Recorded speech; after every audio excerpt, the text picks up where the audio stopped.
Audio 1 पुस्तक का नाम कर्म कांड नहीं भावना प्रधान। गायत्री मंत्र। ओम भूर्भुवः स्वः तत्सवितुर्वरेण्यं भर्गो देवस्य धीमहि धियो यो नः प्रचोदयात्। माध्यम नहीं लक्ष्य समझना जरूरी। देवियों भाइयों, विद्यार्थी बीए पास करते हैं, एमए पास करते हैं, पीएचडी करते हैं। किससे लिखते हैं? पार्कर की कलम से लिखते हैं। क्या कलम आवश्यक है? बहुत आवश्यक है। लेकिन अगर आपका ये ख्याल है कि कलम के माध्यम से आप तुलसीदास बन सकते हैं, कबीरदास बन सकते हैं और एमए पास कर सकते हैं, पीएचडी कर सकते हैं, पास कर सकते हैं, तो आपका ख्याल एकांकी और गलत है। जब दोनों का समन्वय होगा तो विश्वास रखिए कि जो लाभ आपको मिलना चाहिए वह जरूर मिलकर रहेगा। किसका समन्वय? कलम का समन्वय, हमारे ज्ञान और विद्या अध्ययन का समन्वय।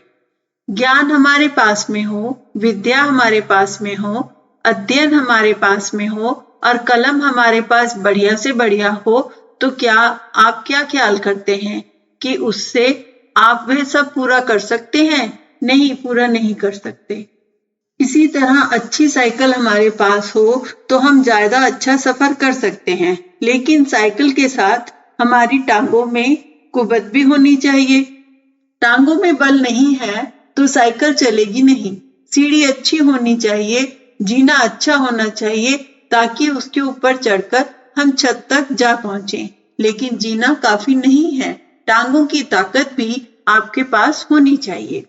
टांगों में ताकत नहीं होगी तो आपके पास जीना अच्छा बना हुआ है, सीढ़ियां अच्छी बनी हुई हैं, तो भी आप छत तक नहीं पहुंच सकते। मित्रों, माध्यमों की अपने आप में एक बड़ी उपयोगिता है और उनकी बड़ी आवश्यकता है। मूर्तियां किससे बनती हैं? छेनी हथौड़े से बनती हैं। अच्छा, एक पत्थर का टुकड़ा हम आपको देंगे और छेनी हथौड़ा भी देंगे। आप एक मूर्ति बनाकर लाइए, एक हनुमान जी की मूर्ति बनाकर लाइए।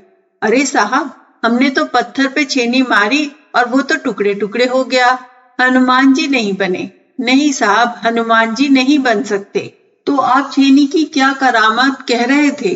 फिर आप हथौड़े की करामात क्या कह रहे थे? हथौड़े और छेनी की करामात है जरूर, हम इसे मानते हैं। जितनी भी मूर्तियां दुनिया में बनी हैं, वे सारी की सारी मूर्तियां छेनी और हथौड़े से ही बनी हैं। लेकिन छेनी और हथौड़े के साथ साथ उस कलाकार और मूर्तिकार के मस्तिष्क और हाथों को भी सदा हुआ होना चाहिए। हाथ सदे हुए नहीं हैं, मस्तिष्क सदा हुआ नहीं है और छेनी हथौड़े आपके पास हैं, तो क्या आप मूर्ति बना सकते हैं? चित्रकारों ने बढ़िया से बढ़िया चित्र किस माध्यम से बनाए हैं? ब्रश के माध्यम से। ब्रश से क्या बनता है? तस्वीरें बनती हैं, पेंटिंग बनती हैं। अच्छा चलिए, हम आपको एक ब्रश जैसा भी आप चाहे मंगा सकते हैं और आप एक पेंटिंग बनाकर दिखाइए, एक तस्वीर बनाकर दिखाइए। नहीं साहब, हमसे नहीं बन सकती। हमने आपको ब्रश दिया था, ब्रश तो आपने अच्छा दिया था, ब्रश सही भी था, बिल्कुल सही तस्वीर बनती, ये बात भी सही है। क्योंकि हमारे पास खाली ब्रश था, चित्रकला के बारे में कोई जानकारी नहीं थी, इसलिए हम उसमें सफल ना हो सके और चित्र नहीं बन सके। क्रिया योग एवं भाव योग। आध्यात्मिकता के दो भाग हैं, दो हिस्से हैं। एक हिस्सा वह है जिसे क्रिया योग कहते हैं और दूसरा हिस्सा वह है जिसे भाव योग कहते हैं। क्रिया योग के माध्यम से हमको भाव योग जागृत करना पड़ता है। अमल में शक्ति इस शरीर में नहीं है, वस्तुओं में नहीं है। धूप बत्तियों में क्या ताकत हो सकती है? वे हवा को ठीक कर सकती हैं। दीपक में क्या ताकत हो सकती है? वह उजाला कर सकता है। हमारी जीवात्मा में क्या दीपक बल दे सकता है? नहीं, दीपक जीवात्मा में कोई बल नहीं दे सकता, क्योंकि वह वस्तु है, पदार्थ है, मैटर है, जड़ है। जड़ चीजें हमको फायदा दे सकती हैं, लेकिन चेतना को कोई लाभ नहीं दे सकती। सूर्य नारायण को जो हम पानी चढ़ाते हैं, तो क्या वह हमारी आत्मा को बल दे सकता है? नहीं बेटे, सूर्य नारायण को चढ़ाया हुआ जल उस जमीन को तो गीली कर सकता है जहां पर आपने पानी फैला दिया है, हमारी आत्मा को बल नहीं दे सकता। और क्या सूर्य नारायण तक वह जल पहुंच सकता है? नहीं पहुंच सकता। देख लीजिए, आपका चढ़ाया हुआ जल जमीन पर पड़ा हुआ है, सूर्य नारायण तो लाखों मील दूर हैं, कैसे पहुंच सकता है? फिर आप क्या कह रहे हैं? बेकार की बातें बताते हैं आप हमको। नहीं बेटे, हम बेकार की बातें नहीं बताते। हम तो ये बताते हैं कि क्रिया योग के माध्यम से भाव योग का जागरण करने का उद्देश्य पूरा होता है। एक मीडियम होता है और एक लक्ष्य होता है, एक यम होता है। दोनों को अगर आप मिलाकर चलेंगे तब तो कुछ बात बनेगी, और अगर आप दोनों को मिलाकर नहीं चलेंगे तो वही होगा जो एकांगी क्रिया योग से हो रहा है। एकांगी क्रिया योग आज बादलों की तरह से, आसमान की तरह से, रावण के चेहरे की तरह से बढ़ता हुआ चला जा रहा है और प्राण उसमें से निकलता हुआ चला जा रहा है।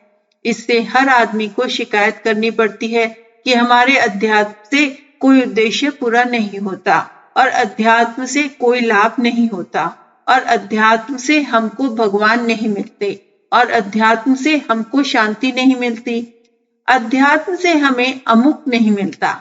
बेटे, कुछ नहीं मिलेगा, क्योंकि तेरे पास क्रिया योग है। क्रिया योग का उद्देश्य भाव योग का समर्पण है। यदि ये बात समझ में आ जाए तो आपको कम से कम रास्ता जरूर मिल जाएगा। वास्तविकता को समझें। आप भजन करें तो आपकी मर्जी, ना करें तो आपकी मर्जी, लेकिन यह जरूर चाहता हूं कि आपको वास्तविकता की जानकारी होनी चाहिए। अगर आपको वास्तविकता की जानकारी नहीं है तो आप उसी तरीके से अज्ञान में भटकने वाले लोग हैं जैसे कि दूसरे लोग और तीसरे लोग अज्ञान में भटकते हैं। आपकी पूजा उपासना भी अज्ञान में भटकने के अलावा और कुछ नहीं हो सकती। अगर आपने ये ख्याल करके रखा है कि इस कर्म कांड के माध्यम से, क्रिया योग के माध्यम से आप लक्ष्य को पूरा कर सकते हैं, तो यह लक्ष्य पूरा नहीं हो सकता। लक्ष्य कैसे पूरा हो सकता है? लक्ष्य को पूरा कौन करता है? आत्मा को भगवान की शक्तियां कहाँ से मिलती हैं? आत्मा क्या होती है? इस पर विचार करना चाहिए। हमारी चेतना ही परमपिता परमात्मा की चेतना के साथ में मिल सकती है। चेतना के साथ चेतना मिल सकती है, जड़ के साथ जड़ मिल सकता है। आप ये ध्यान रखिए।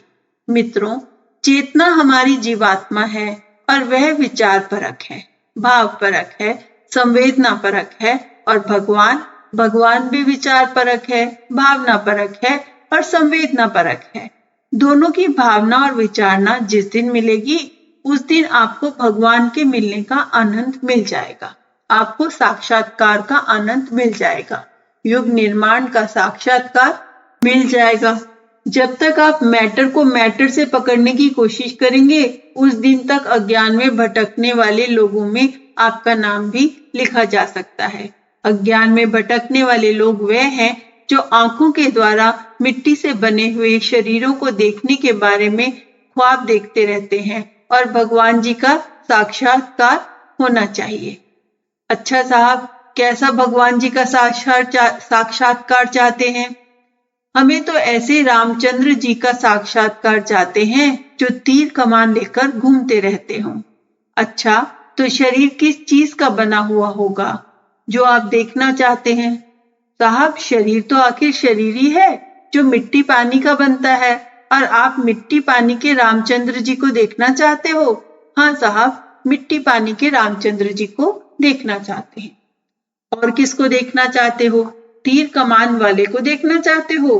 तीर कमान किसका बनता है? बांस का बनता है। बांस का तीर कमान धारण करने वाले, मोर मुकुट पहनने वाले और हाड़ मांस का शरीर धारण करने वाले भगवान को आप देखना चाहते हो। आप उन्हें किससे देखना चाहते हो? आंख से देखना चाहते हैं। आंख किस चीज की बनी होती है? चमड़े की बनी होती है, मांस की बनी हुई है।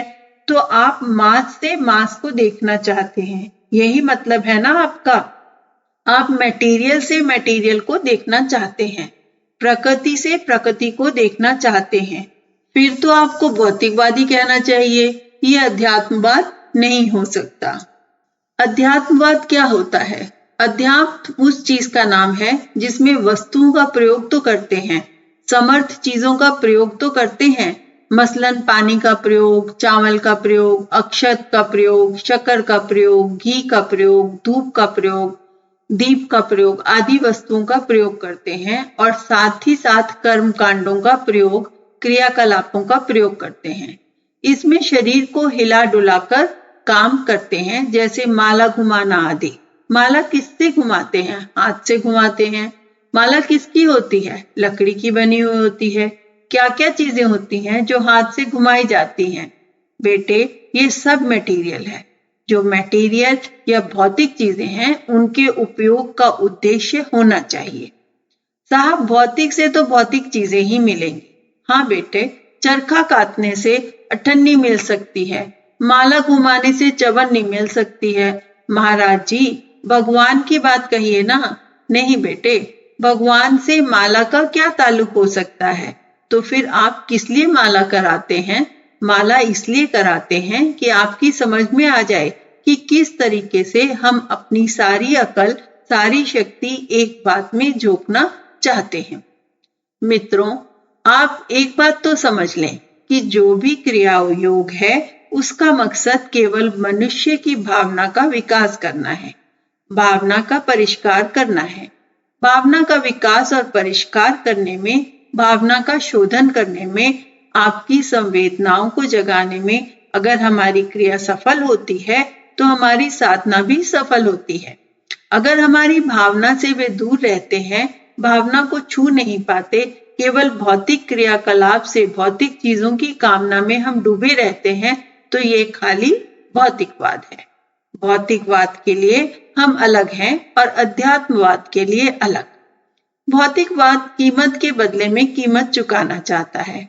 आप 8 घंटे काम कीजिए, हम आपको 6 रुपए चुका सकते हैं। आप 4 घंटे काम कीजिए, हम आपको 3 रुपए दे सकते हैं। पदार्थ की कीमत पदार्थ है। आपने कितनी माला जपी, उसके बदले में हम आपको उतने पैसे दे सकते हैं। आप 4 रुपए रोज कमाते हैं, तो फिर 1 घंटा और भजन कीजिए, हम आपको अठन्नी दे देंगे। आप अठन्नी ले जाइए। नहीं साहब, हमें शांति चाहिए, सिद्धि चाहिए, मुक्ति चाहिए और भगवान का अनुग्रह चाहते हैं। बेटा, इसका ताल्लुक भावना से है। कर्म कांड नहीं, भावना प्रधान। मित्रों, कर्म कांड क्रियाकृत आवश्यक हैं और वांछनीय भी, लेकिन आफत तब आती है जब हम कर्म कांडों को ही सब कुछ मान लेते हैं और भावना के संशोधन और परिष्कार की जरूरत नहीं समझते। आपको भावना के संशोधन की जरूरत समझनी चाहिए और कर्म कांडों को माध्यम समझना चाहिए, उसी के अनुरूप उनका उपयोग करना चाहिए। इसके कितने ही उदाहरण मैंने आपको दिए हैं। उदाहरण के लिए, अच्छी चिट्ठी लिखने के लिए, अच्छा लेख लिखने के लिए आपको कलम की जरूरत है। मैंने किससे कहा कि कलम की जरूरत नहीं है? बिना कलम के हम चिट्ठी नहीं लिख सकते। हमारा कलम जब खराब हो जाती है तो हम चिट्ठी नहीं लिख सकते। इसी तरह जब हमारी जबान में छाले पड़ जाते हैं तो हम व्याख्यान नहीं कर सकते। इन मीडियमों की, माध्यमों की हमको बेहद जरूरत है।